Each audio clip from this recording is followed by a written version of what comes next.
I'm here at Kenland getting my fringe sorted because it's very long, and also the gingerness taken out of my my roots, because it was done in America for a specific job, as you know, and I've got my own roots coming through, and I've got my ginger roots that they dyed, so that's why I'm here.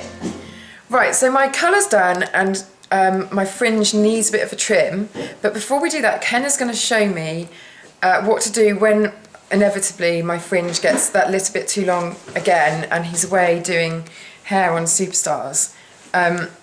He's going to show me what I need to do. What are we going to do, Kenna? Well, your hair naturally wants to go over to the side because you've worn it on the side for so long, so luckily this parting will immediately go through. And all we're going to do is just promote it to move over the sides, but just back combing the roots ever so slightly. See, just a very delicate push back on the roots in the parting. And what you can do is you can either spray the roots very gently, not to make them greasy, with some hairspray, or leave them to fall out and become a little bit rock and roll. I think this whole haircut that you've got, Ruth, is more rock and roll, so you can get away with it being slightly longer. See what you've just done with my hair and boofed it up? Yeah.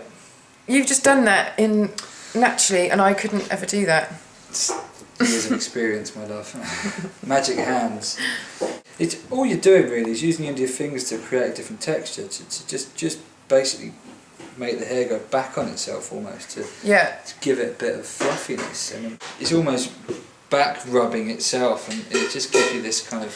But my hair kind of works with doing that, doesn't it? If you've got like slippery, really heavy hair, that would work. Your hair's been processed. Would you need to just... so then if you put hairspray in, it would so the hairspray, rough it up a bit. You can also do something I do on set quite a lot, is spray my fingertips with hairspray. So I just get some L-net, which is great, spray it onto my fingertips, and then get your hands in and just rub it onto the roots. And you'll find that will stay a lot better. Yeah. It's just a better process rather than going through the hair and back combing every section, because it becomes quite uniform when you've done this. It can become a bit too big, a little bit too overly glam.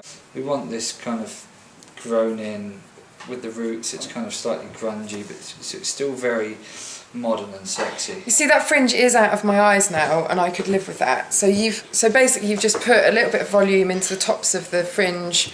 What it does is slightly shorten parts of it. So when you're back combing the roots, you're actually slightly shortening parts of the hair. So it will sit a bit higher, and it will come out of your eyes. Okay. So you know, it's almost like cutting out the roots, but you're just back combing it. So it just makes it look really easy. Yeah, it just sits a bit higher. So grabbing the hair at the ends, and then with the fine tooth of a comb, and this is a cutting comb, so it's got thick and thin, but thinner the better at the moment, at this fine delicate stage. And then we're just back brushing the hair, back combing the hair into the roots. So it's still going to look like natural hair. We'll just sort of take it out on the top section a little bit, but it's just giving you that lift at the front, so the fringe is appearing a bit shorter.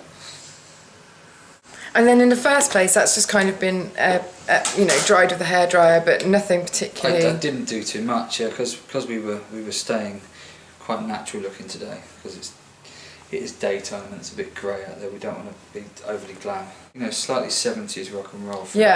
Without being too conceptual and, you know, a direct copy of Miss Fawcett herself. Yeah, perfect. Thank you, Kenna. It's a pleasure. We're going to cut your fringe now. Yeah.